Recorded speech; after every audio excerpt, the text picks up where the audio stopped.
యజ్ఞం చేసేటప్పుడు ఆరణి మంథనం అని చేస్తారు. అంటే లౌకికాగ్ని అగ్గిపుల్ల గీసి అగ్నిహోత్రంతో యజ్ఞం చేయకూడదు. మీరు రేపు చూస్తారు, పట్టాభిషేకం నాడు ఆరణి మంథనం చేస్తారు. చేసి అగ్నిహోత్రాన్ని పుట్టిస్తారు. ఒక కొయ్యలోకి వేరొక కొయ్య ముక్కని ఉంచి అత్యంత వేగంగా రాపాడిస్తారు. రాపాడిస్తే అందులోంచి రవ్వలు వస్తాయి. దాన్ని దూత్తో పట్టుకుంటారు. పట్టుకుని దాన్ని మెల్లిగా కొబ్బరి పీచులో పెట్టి జ్వాల రగులుస్తారు. రగల్చి దాన్ని తీసుకెళ్లి యజ్ఞంలో స్థాపిస్తారు. స్థాపించి ఆ యాగాగ్నిలోకి హవిస్సులిస్తారు.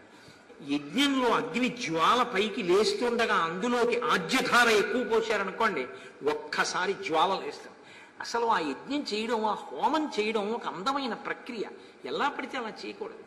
అసలు పొగ వస్తుండగా కానీ అందులోకి అదే పనిగా హవిస్సు వేసేస్తే నేత్రములు ఉండవు ఉత్తర జన్మల్లో. అలా వేయకూడదు. జ్వాల ఉండాలి. జ్వాల ఉంటేనే వెయ్యాలి.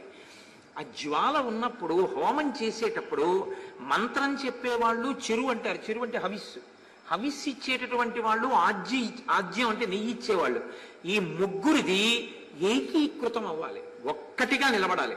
వాళ్ళు నమో నారాయణాయ స్వాహ అనేటప్పటికీ ఈయన ఆజ్యం వెయ్యాలి, ఆయన చెరువు వెయ్యాలి. చెరువు అంటే హవిష్యం, ఆ పదార్థం వెయ్యాలి.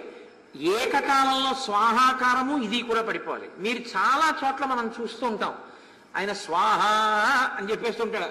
ఏదో నమో నారాయణాయ స్వాహ, కుబేరాయ స్వాహ, ఇంద్రాయ స్వాహ, ఓ దేవతల పేర్లు చెప్తారు. మీరు సమంత్రకంగా దేవతల పేర్లు చెప్తే వాళ్ళు వచ్చి చేయి చాపుతారు. ఏది హవిస్సేది, నెయ్యేది? దేవతల్ని అవమానించినట్టు అవుతుంది. స్వాహాకారం చెప్పినప్పుడు మంత్రానికి అందుకుని హవిస్సు వేసే వాళ్ళని పెట్టుకోవాలి. పెట్టుకుని యజ్ఞం చెయ్యాలి, ఓ హోమం చేయాలి. అంతేగాని హోమం చేశామంటే చేశామని హోమం చేయకూడదు. ఎప్పుడూను జ్వాల చూసుకుంటూ ఉండాలి, జ్వాల రగులుతూ ఉండాలి. సుహృతంబులయ్య శిఖులు కళ్యాణ మిక్కాలమున్నంటారు పోతన గారు. ఆ అగ్ని జ్వాల ఎంత లేస్తే అంత మంగళకరం. అగ్ని జ్వాల ఒక్కసారి పైకి లేచి కిందకి దిగిందనుకోండి అమంగళకరం. ఏదో అశుభం వస్తోంది అని నిమిత్తం. మీకు నేను బాలకాండలో చెప్పాను దీని గురించి. రాక్షసులు వచ్చే ముందు అగ్నిహోత్రం ఒక్కసారి పైకి లేచి జ్వాల దిగుతుంది. శ్రీరామాయణంలో చెప్పని విషయాలు ఏమి ఉండవు. శ్రీరామాయణంలో సమస్తము చెప్తారు.